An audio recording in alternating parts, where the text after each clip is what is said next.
Assalamualaikum warahmatullahi wabarakatuh.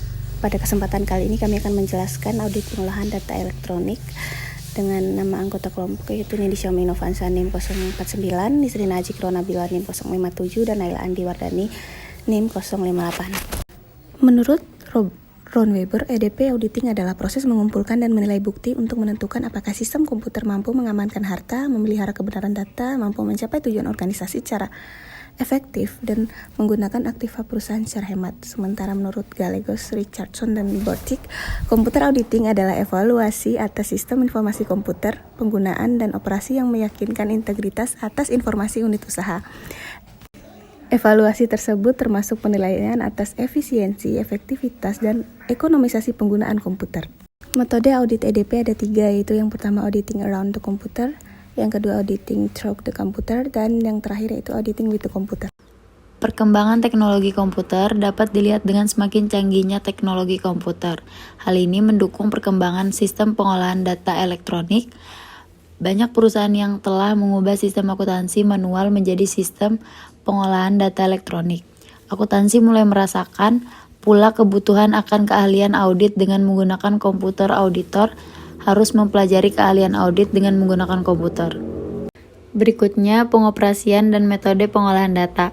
Metode pengorganisasian data menyangkut cara bagaimana data diorganisasi dalam file komputer. Ada 2 metode pengorganisasian data. Yang pertama, metode file tradisional, ada master file dan file transaksi. Yang kedua, metode database. Metode pengolahan data berhubungan dengan cara data dimasukkan ke dalam dan diproses oleh komputer. Sistem program yang menjalankan fungsi umum yang dibutuhkan dalam pengoperasian komputer. Sistem program ini meliputi OS atau operating system, utility system, compilers dan assembler, dan yang terakhir database management system. Pengaruh PDE atas SPI. Penerapan PDE pada perusahaan akan dapat membantu perolehan evaluasi bukti sehingga efektivitas dan efisiensi dapat tercapai. Semakin pentingnya PDE saat ini menuntun perusahaan untuk memiliki struktur pengendalian internal, atau selanjutnya akan disebut SPI, yang baik pula.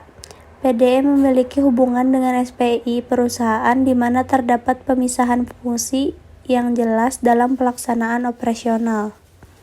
Menetapkan risiko pengendalian. 1. Mempertimbangkan pengetahuan yang diperoleh dari prosedur-prosedur untuk mendapatkan pemahaman tentang apakah pengendalian yang berhubungan dengan asersi telah dirancang dan dioperasikan oleh manajemen perusahaan. Yang kedua, mengidentifikasi salah saji potensial yang dapat terjadi dalam asersi perusahaan. Yang ketiga, mengidentifikasi pengendalian yang diperkirakan akan mampu untuk mencegah dan mendeteksi salah saji. Yang keempat, melakukan pengujian pengendalian terhadap pengendalian yang diperlukan. Pengendalian harus memberi bukti tentang efektivitas rancangan atau pengoperasian pengendalian yang diperlukan. Dan yang terakhir, mengevaluasi bukti dan menetapkan risiko. Sekian presentasi dari kelompok kami. Lebih dan kurangnya kami mohon maaf. Apabila ada yang ditanyakan, dipersilahkan. Wabillahi taufiq wal hidayah. Wassalamualaikum warahmatullahi wabarakatuh.